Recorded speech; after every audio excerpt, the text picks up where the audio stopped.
Welcome to The Conscious Entrepreneur.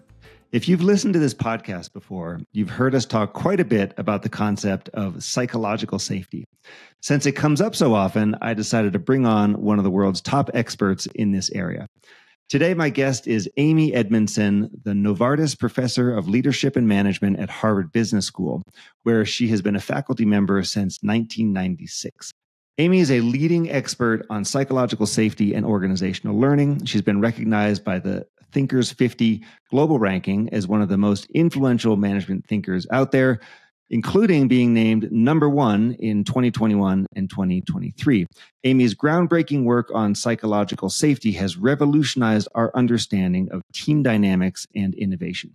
Psychological safety, the belief that one can speak up without fear of judgment or humiliation, is crucial for fostering a culture of learning and creativity.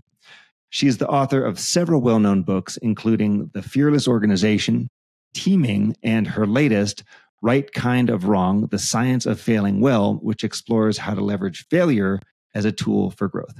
In our conversation, Amy shares insights on how entrepreneurs can create environments where teams feel safe and take risks and learn from their mistakes. We delve into the different types of failure, how to manage them, and practical strategies for fostering a resilient and innovative culture. I hope you enjoy my conversation with Amy Edmondson. Amy Edmondson, it's great to see you. Thanks so much for joining us on The Conscious Entrepreneur. Such a pleasure to be here.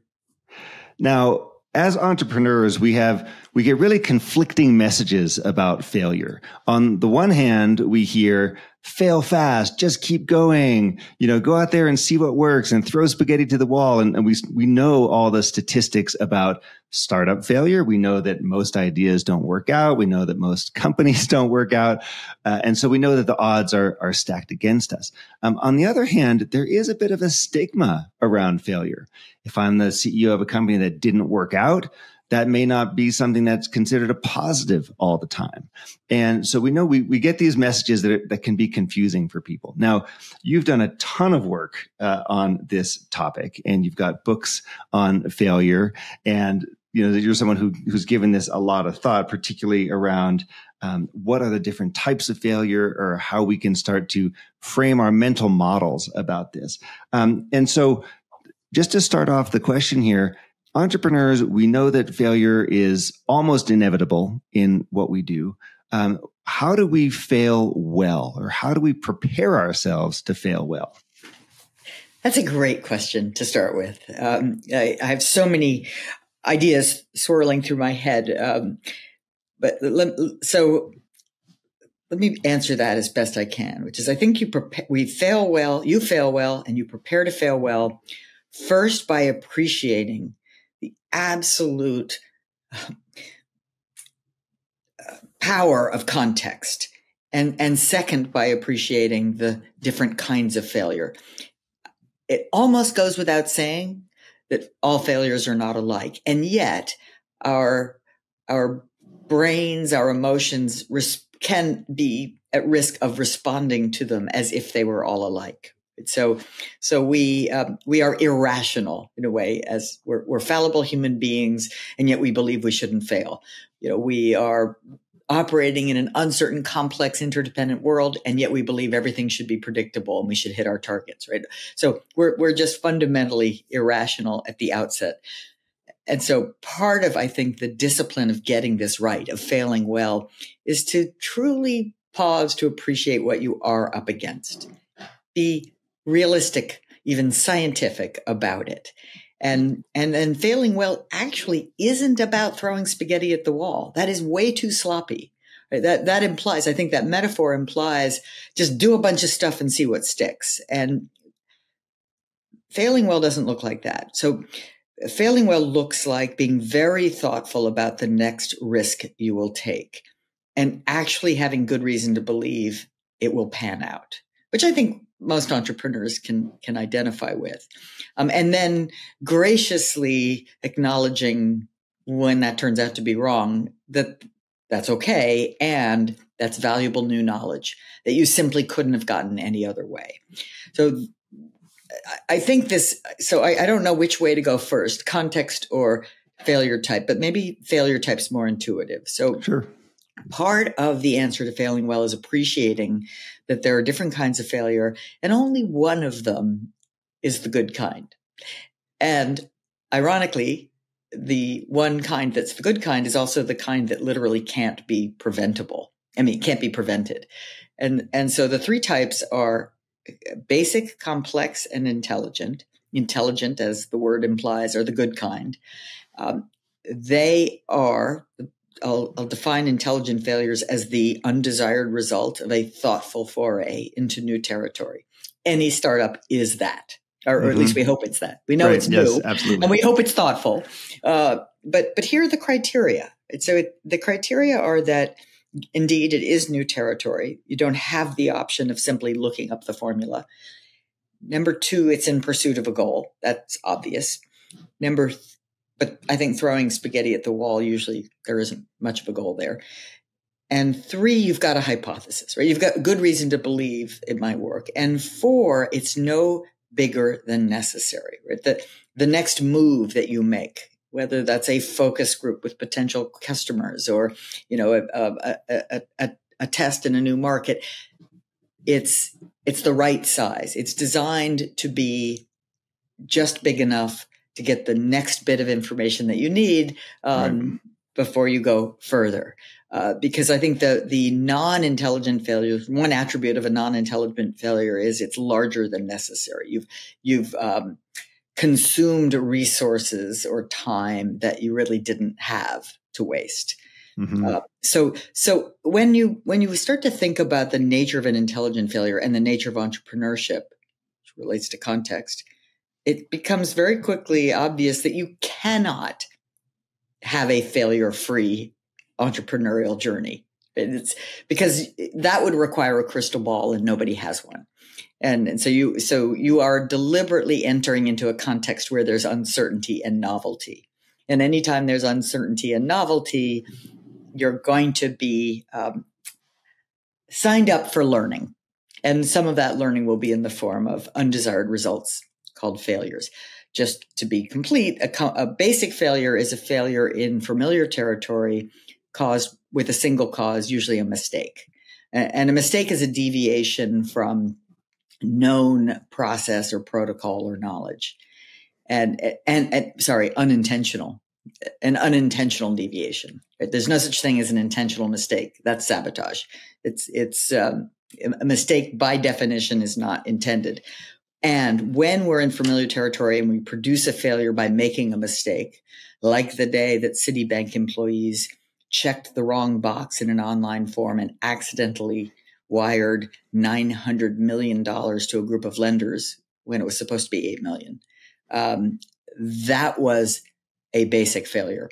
And by the way, this was in 2021. Later on, a judge ruled that they couldn't get it back.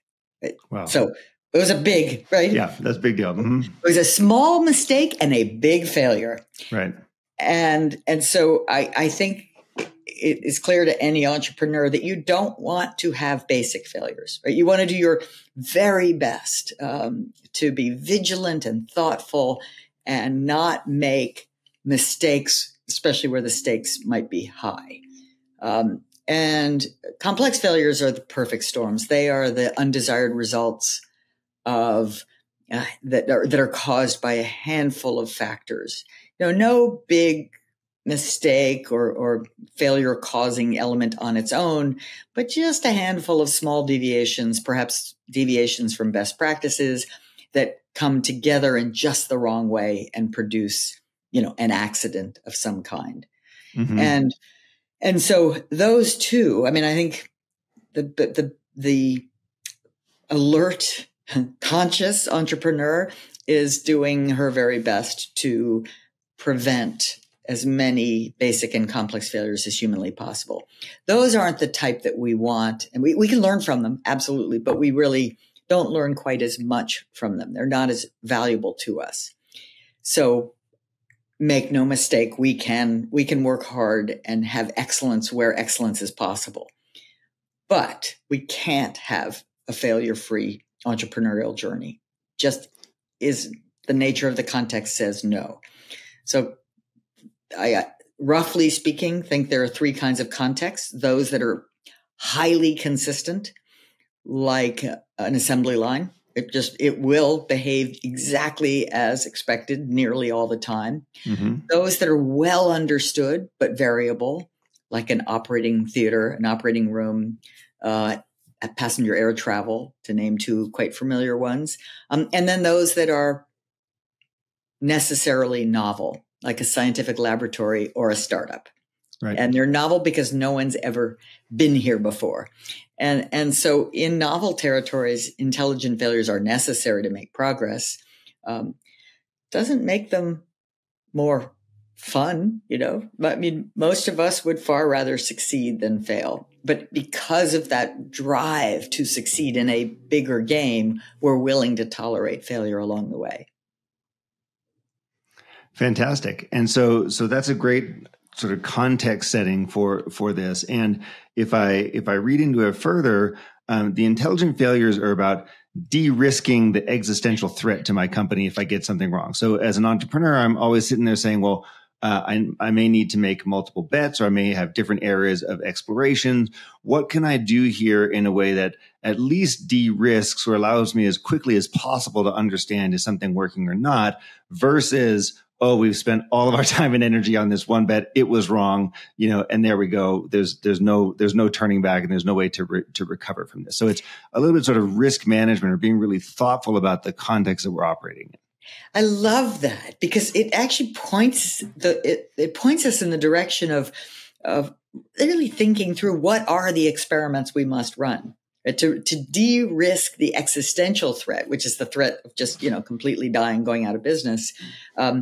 We have not just one, but many questions we need to answer, and it's very tempting to sort of just think about one at a time, but you can't. I mean, maybe that's one of the explanatory factors for why so many startups fail, is that tendency to kind of want to take them one at a time rather than have a thoughtful program of de-risking, as you put it. Mm-hmm. And so as an entrepreneur who wants to have a success, who wants to minimize the risk of existential failure, what can he or she do? What can they do as an entrepreneur to build that environment, the team, the culture around them, where we're embracing this type of conversation, where people feel like it's safe to go out and try things and where it's safe to fail? What needs to happen inside the company, or how do we build that into the DNA of our organization? It probably starts with inside your own head, right? As an entrepreneur, and then spreads to inside the company. And inside your own head is that self-awareness, or the wisdom to know that you've taken on something hard. Many times, if not most times, your spontaneous reactions to events will be unhelpful and not healthy even, right? That's sort of like, let's say you're disappointed in one of these tests, and your instinct is to say, well, that shouldn't have happened, and that's terrible. And in fact, neither of those things are true. It should have happened because that's what nature or market or whatever decreed. And it's not terrible. It's inconvenient. It's disappointing, but it's not terrible. And so first is sort of that taming your own self-talk, right? Inhibiting that tendency to awfulize, catastrophize the ordinary factual details of this journey. And then secondly, making it discussable for the team. It just continually with warmth and passion about what's possible, calling attention to the very real challenges that lie ahead, the hope that it will turn out this way, but the willingness to accept when it turns out that way instead. Make it a team sport. I mean, I think everybody is happier when they're in it together. We can withstand almost anything with great colleagues and great relationships. Mm-hmm. I like the idea of making failure a team sport, or at least making the conversation about failure a team sport. And I'll say that the conversation around self-awareness is something that we have a lot at The Conscious Entrepreneur. You won't be surprised by that. And I will say that awfulize is a new word for me. I like it. It's catchy. I think I'm borrowing it from Dr. Maxie Maltzby, who was a great inspiration to me. He passed away in his 90s a few years ago, but he was a psychiatrist and ultimately cognitive behavior expert, CBT expert, although he called it RBT, rational behavior therapy. As a sort of African-American male born in the South, he took a career path that was not expected in becoming a physician in the first place and then really becoming a psychiatrist. He strongly believed that so many of the problems people have in their lives came from thinking about things the wrong way.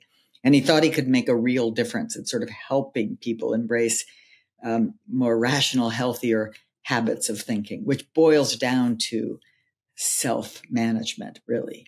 Mm-hmm. Mm-hmm. Yeah. I mean, what I hear you saying is, if we want to get to the place where we are encouraging a conversation around experimentation and failure, a lot of it starts with myself by saying, hey, I'm going to be okay no matter what here. So myself is independent of my business. It's independent of the results of this experiment. Once I'm okay with that, I can then bring that to the rest of the team. And that encouragement or that leadership then helps to create the culture. Did I get that right?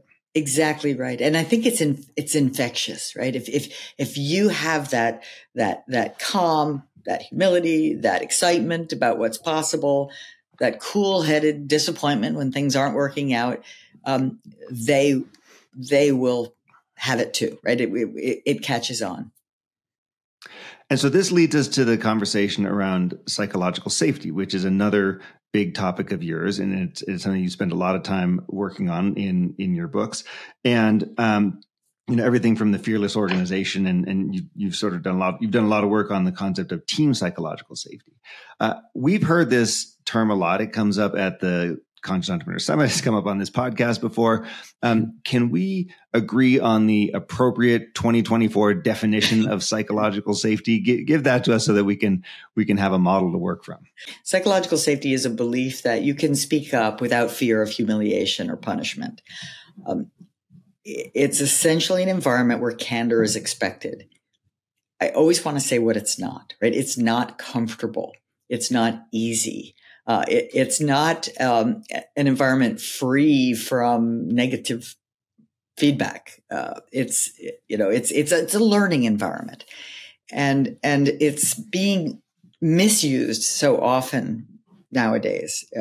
I've had too many people, it breaks my heart, too many people from companies around the world saying, I gave someone, feedback the other day and they said, oh, you took away my psychological safety.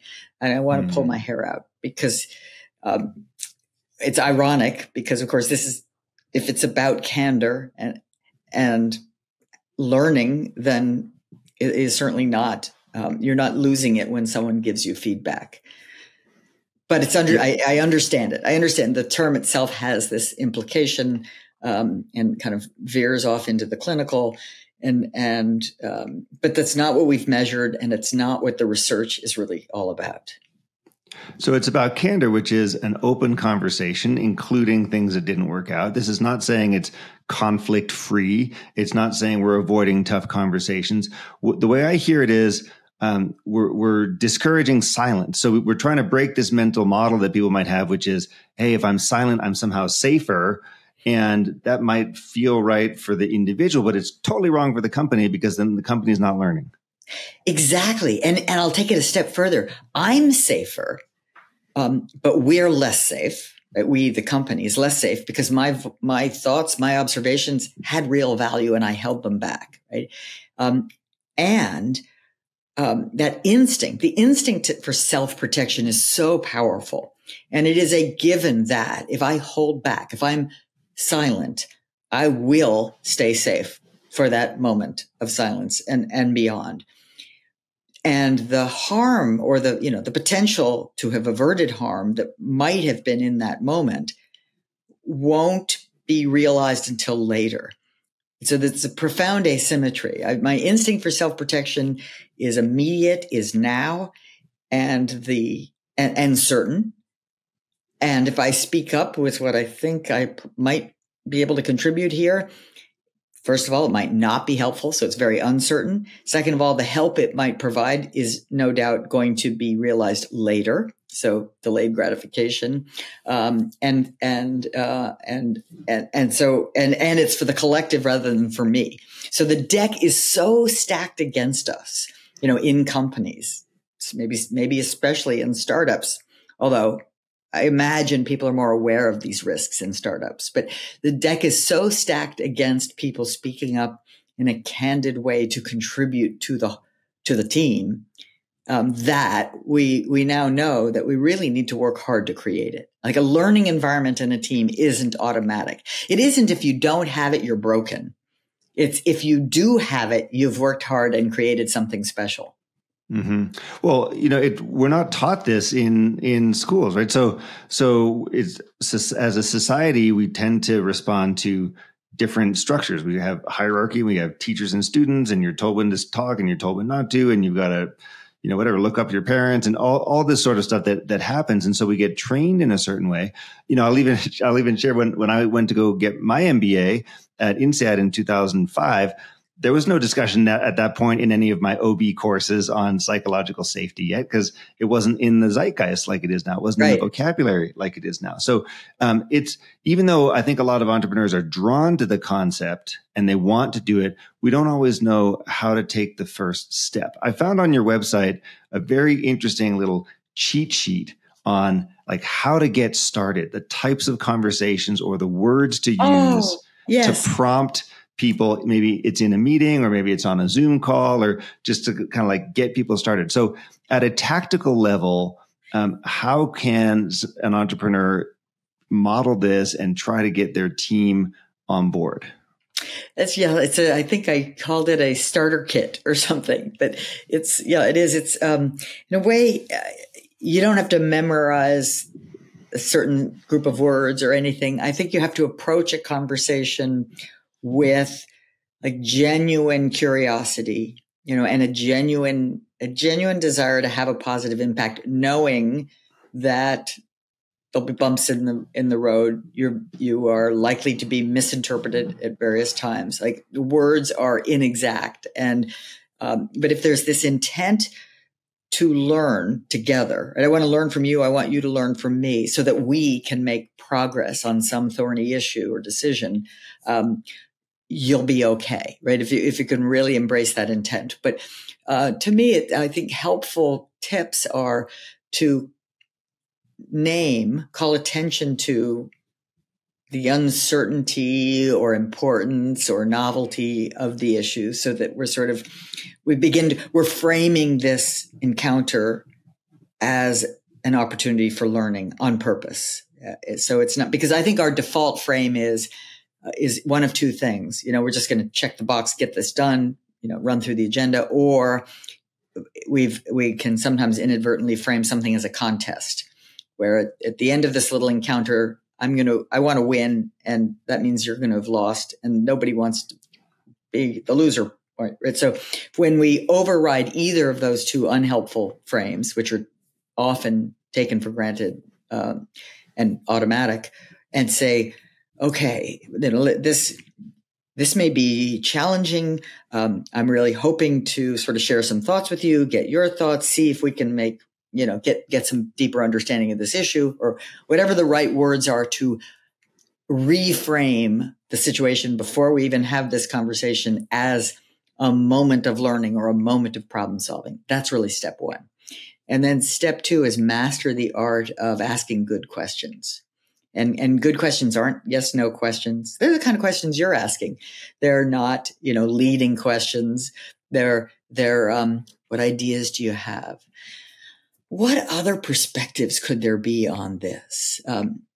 What experiences have you had that inform this, or that might be informing to this?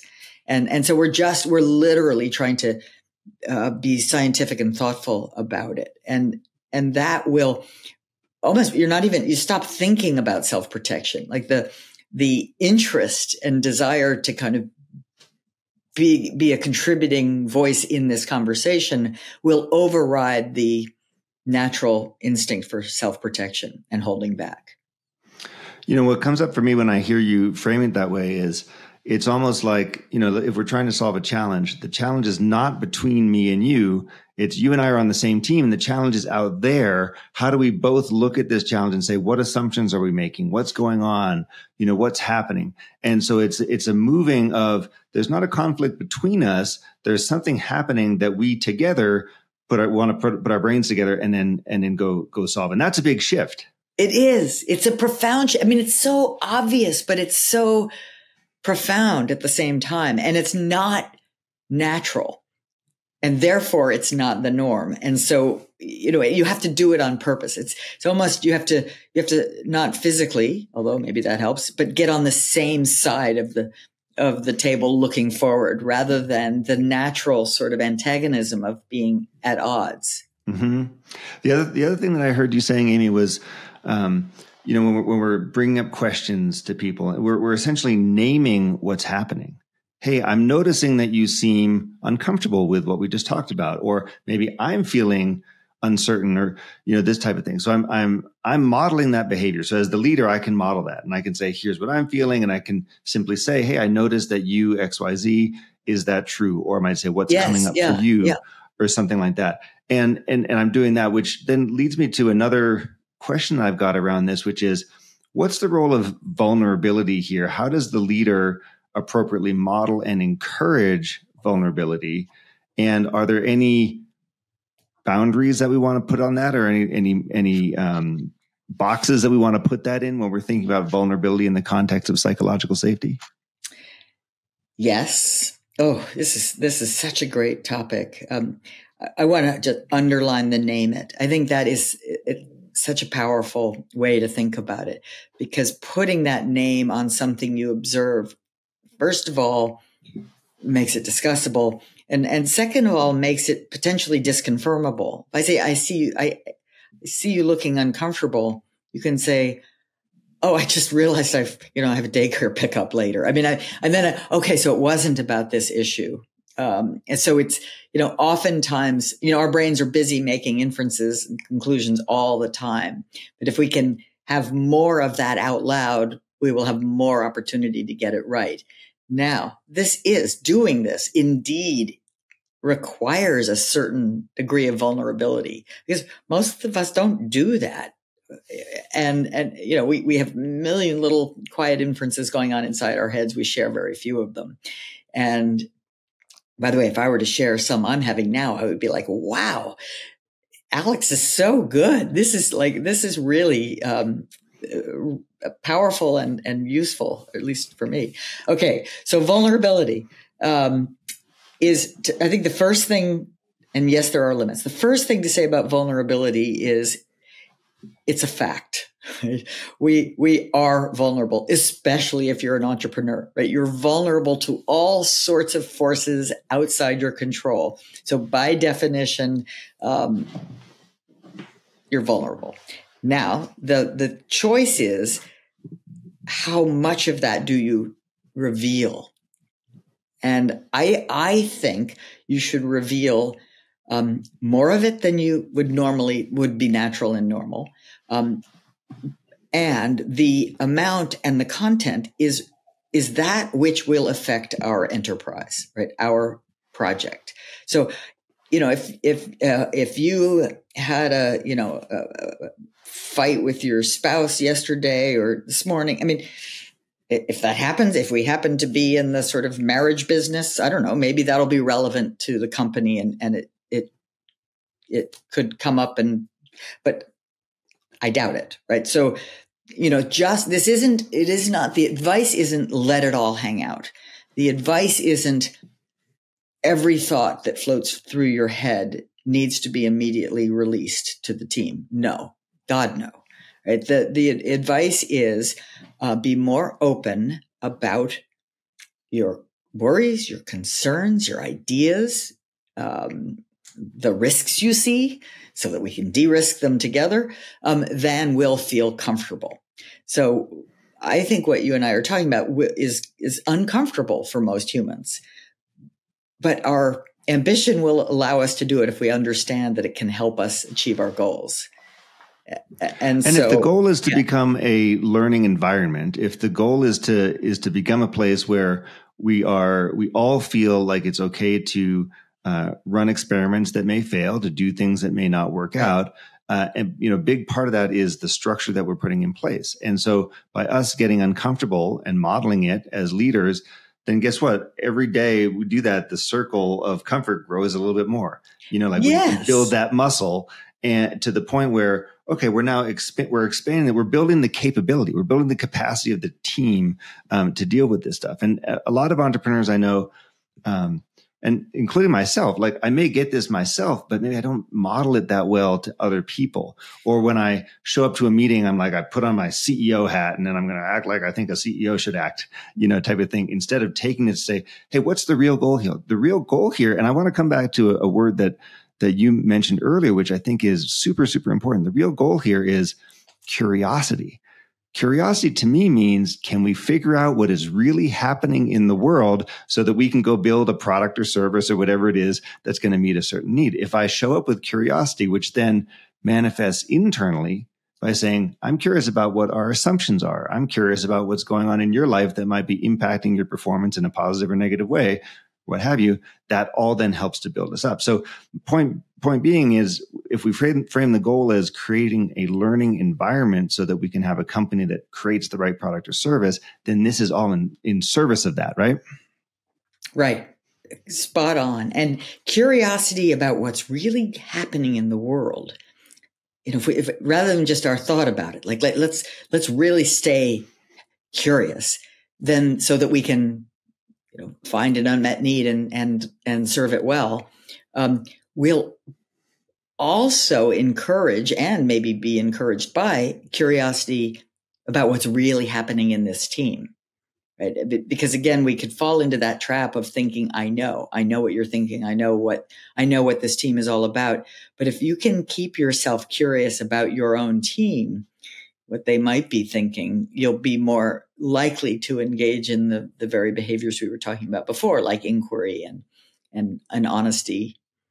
And it's such a powerful tool for entrepreneurs to stay curious. So one of the things that can happen is, early stage company builds a great product, finds product market fit, and they think, okay, hey, great, we're there, right? All we need to do now is put that proverbial, fuel on the fire and off we go. Scale. And what happens in reality is the market can change around you. And so if you don't stay curious, then you may have had product market fit at one point and then lose it.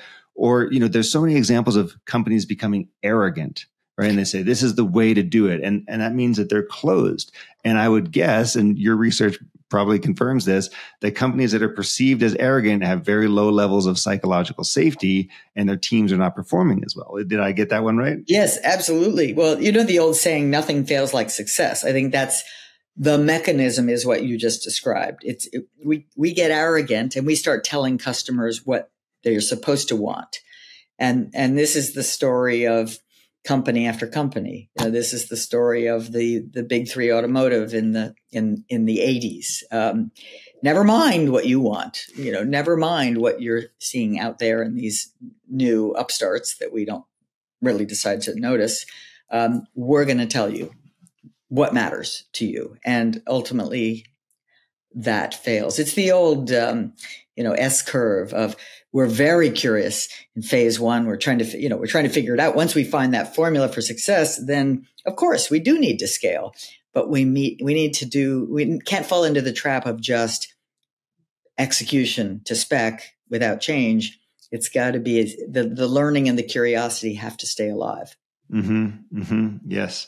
Now, maybe 5 years ago, pre-pandemic, there was a lot more in-person interaction. So it was very easy to be around colleagues. Maybe we weren't all co-located, but we were spending a certain amount of face time together and just getting to know one another, which allows quicker bonding and quicker development of psychological safety. If we are now all on Zoom, or some of us are all hybrid all the time, it's hard to say, I have an extra 45 seconds. I'm going to Zoom with such and such person and check in on them today. what sort of rigor do we need to bring to our meetings and conversations in the virtual world that we didn't have to do when we're in person? The question almost answers itself because the word rigor is so important, or discipline or structure. It does take more structure. And that doesn't always come with the territory of entrepreneurship, or, it's, you sort of want to be unstructured and free flowing, and it's frustrating to realize you must have this, you must insert more structure. If you want to be working remotely, it will take more effort, more structure, more. So here's some examples, like what kinds of structures work. I mean, if you're on a virtual meeting with more than two people, you're going to have to be rigorous about going around the screen and getting input one at a time. You might want to use some of the built-in tools, whether polling or okay, let's pause for a moment and all think what we've heard or what we think might work or not work, and then let's chat it in. Or, I'm making this up. I'm not advocating any of those, but whatever you do, you better do it deliberately. Understand the human, almost irresistible pull. If you're sitting at a screen, especially with more than two people, it is almost a given that some people on that meeting are doing other things at the same time. And that's not helpful. So make it a sufficiently engaging, all-consuming meeting that can't happen.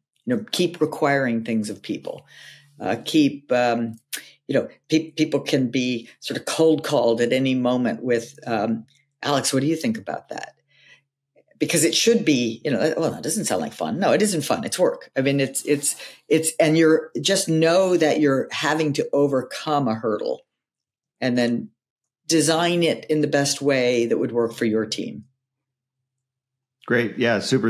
I mean, it's so important these days, and the engagement, and people think they're multitasking and nothing is actually happening. And it could be really tough. It's tough on participants. It's tough on leaders. It's tough on everybody on the call if we're not doing these things.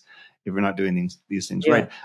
Amy, this is such an engaging conversation around two critical topics of failure and of psychological safety. As we wrap up, there's one thing I want to ask about, which is the resilience or the bouncing back.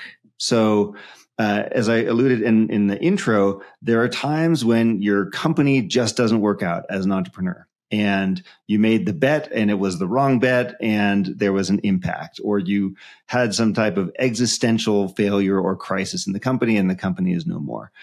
What is your advice, and how can we start thinking about bouncing back from those types of high stakes, really big impact, very negative impact failures?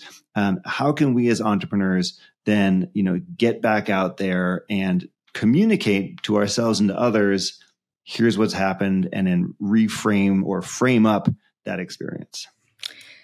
So I think I'll start with the reminder that the company failed. You are not a failure. Right?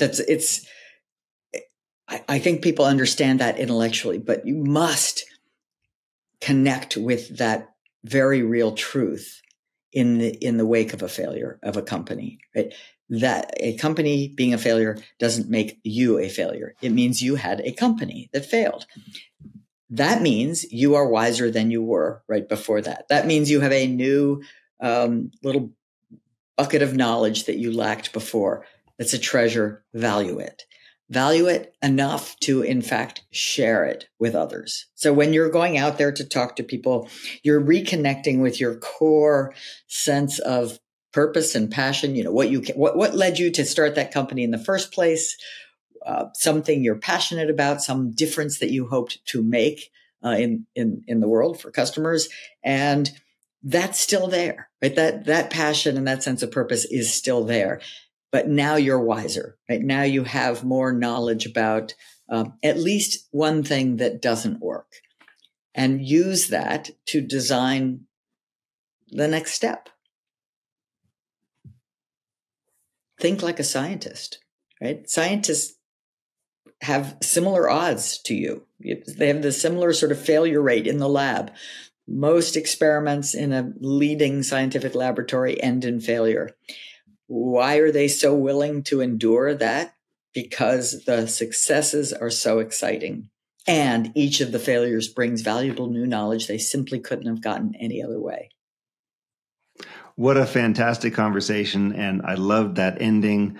I am not a failure just because my company didn't work out. And that is something that a lot of entrepreneurs need to hear. And it's something that, to your point, you don't hear it up here in your head. You need to feel it and you need to know it with your entire body. Amy, thank you so much for joining us. This is such a pleasant and tremendous learning opportunity for me. So I really appreciate you being here with us on The Conscious Entrepreneur. Thank you so much for having me.